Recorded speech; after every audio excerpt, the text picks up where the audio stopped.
Hey guys, welcome back to my channel. So in today's video, I'm going to show you my current lash routine. I wear falsies like all the time, but not every day can my lashes handle it. I mean, it's just overload mascara, overload lash glue, and sometimes my lashes just need a break. You guys know I have tiny little thin sparse lashes. So in today's video, I'm going to show you what I use to get my lashes nice and perky, curled and lifted all day. Let's just go ahead and jump into it.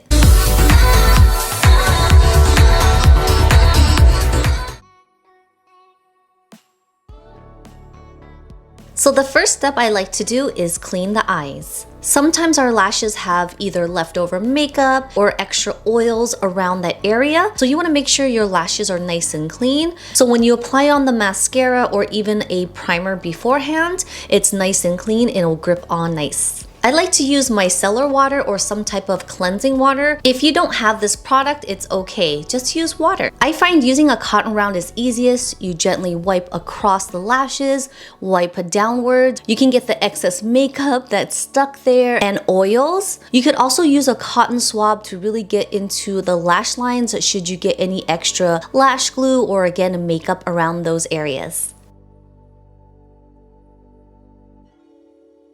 Next, you want to find out which type of lash curlers work best with you. Everybody has different shape eyes. So I've tried so many lash curlers. Tarte and MAC actually works best with my eyes. It doesn't pinch on the outers or the inner parts of my eyes. UEMERA is actually one of my all-time favorites. This was sold in Sephora stores many moons ago and they just stopped selling it in the States, but it's still available online. This is the regular silver one and it fits perfectly. Again, it doesn't pinch any of my skin. So before applying this on, you always want to make sure it's nice and clean. A lot of times you may not know that there is leftover mascara or glue or just dirt and oils that's left over. So you always want to make sure it's nice and clean, especially around this rubber part because you don't want to have any of your lashes tugged or pulled off. So here's a tip. You want to replace these rubber guards every so often. Now, once you clamp on your curler and you do feel that it's a little bit sticky or tacky, or you can actually see the discoloration on the rubber part. Now, it's very important to replace them because if it's too sticky or tacky, once you start squeezing it onto your lashes, it may lead to some pulling or some fallout, and we don't want that.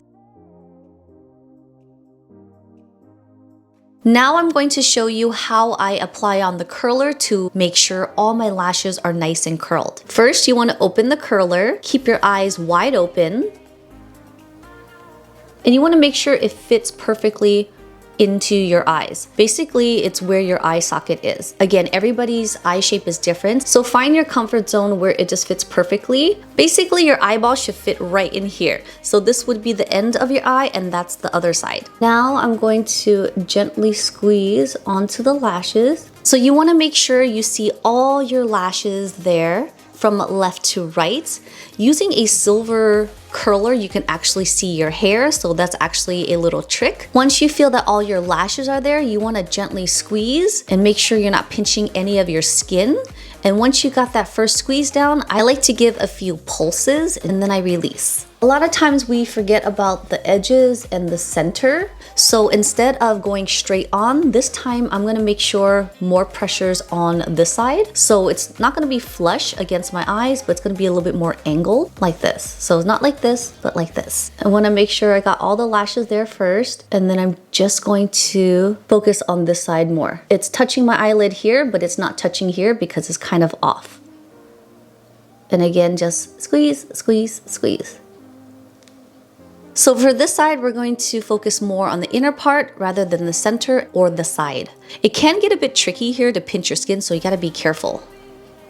So I like to make sure I can see the hairs here, so I'm just going to squeeze, squeeze, squeeze. It's best to have a stand-up mirror, or if you just have a handheld, you want to make sure it's nice and angled upwards where you're kind of looking down so you can see your lashes.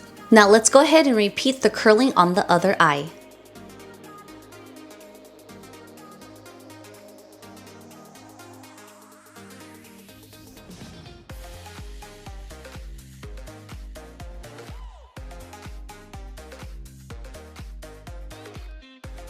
Now we're going to apply on some lash primer. This has been my favorite drugstore lash primer. This is the L'Oreal Voluminous Base. It has more of like a full volume mascara wand. It can give me some volume from roots to tip without clumping.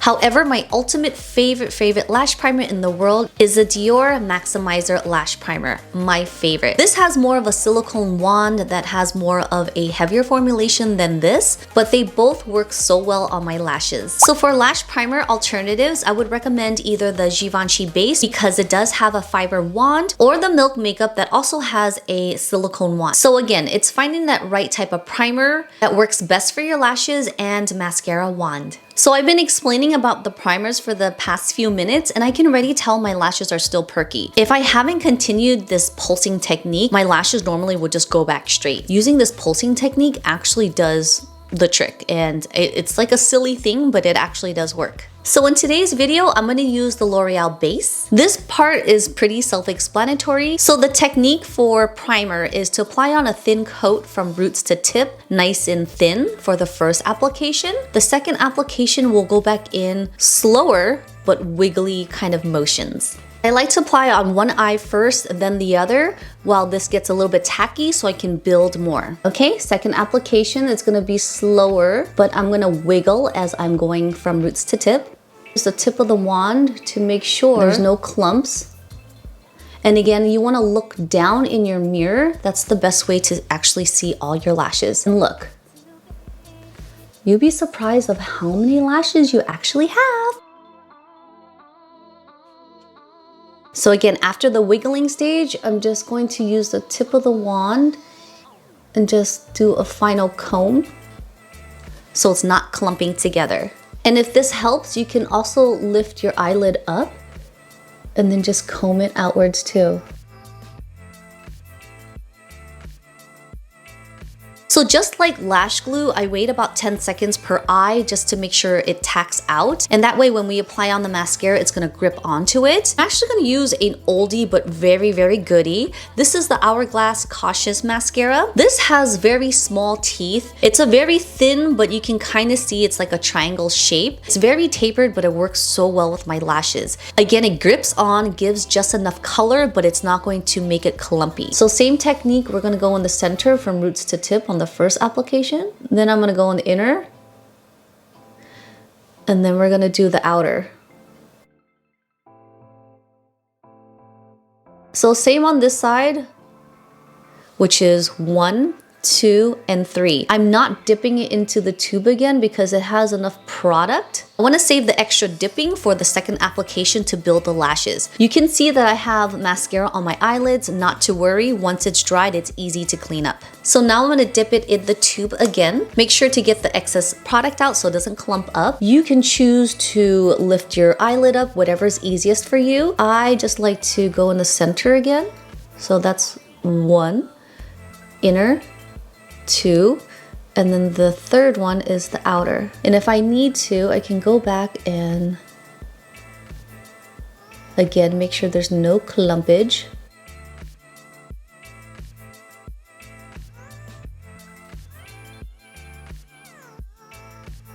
And that's why I like this formulation, is because the white is totally covered with any of the mascaras I have on. There are some formulations that leave leftovers, which I hate.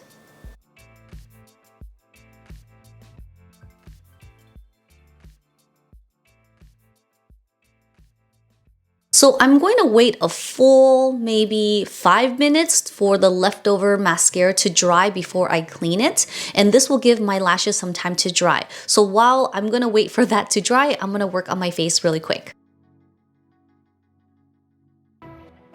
I apologize as my microphone ran out of batteries. I mean, literally, I was almost done with the video. So I'm going to have to narrate this part.